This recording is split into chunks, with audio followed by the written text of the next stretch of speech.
Hi everybody. Some of my students have asked me if I would repeat some of the things that I've been talking about in just general discussions. Two things they wanted me to talk about. The first is how pricing is done, okay? And perhaps another video in a minute about how you use your money when you're paid. But let's talk about how we price work. Now, work is generally priced on an average of 60% to 40%. Now 60% would be the cost of labor and 40% would be the cost of materials. So what we do is we take a look at the cost of all materials, and we must include in that screws and nails and glue and everything that's involved. It's amazing what is involved when you're pricing up a job.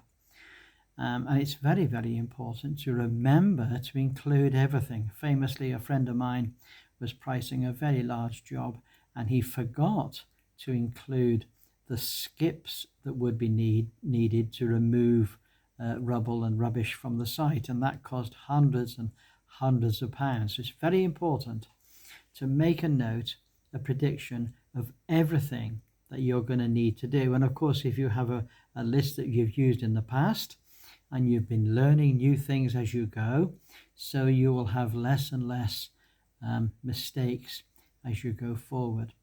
But once you've discovered how much all the materials are going to cost, you then take that number and you quarter it, okay?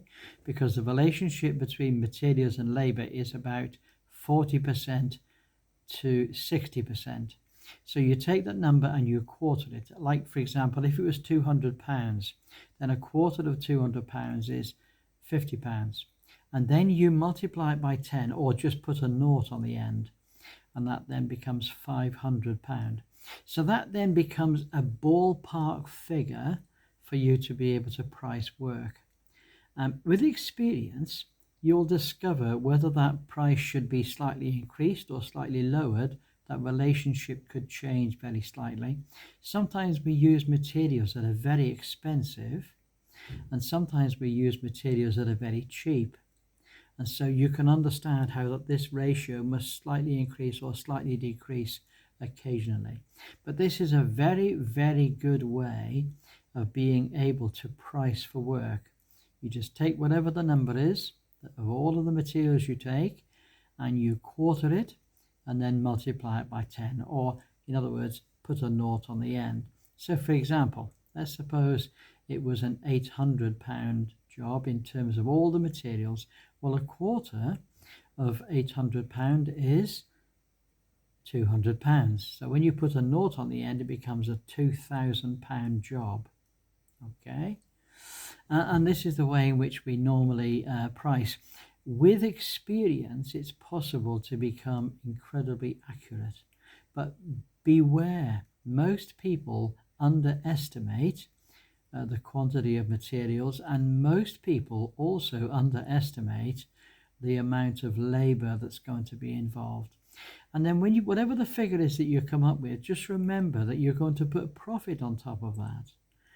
When you go to buy a loaf of bread, and it costs you, say, £1.20, that loaf of bread doesn't cost the shop £1.20.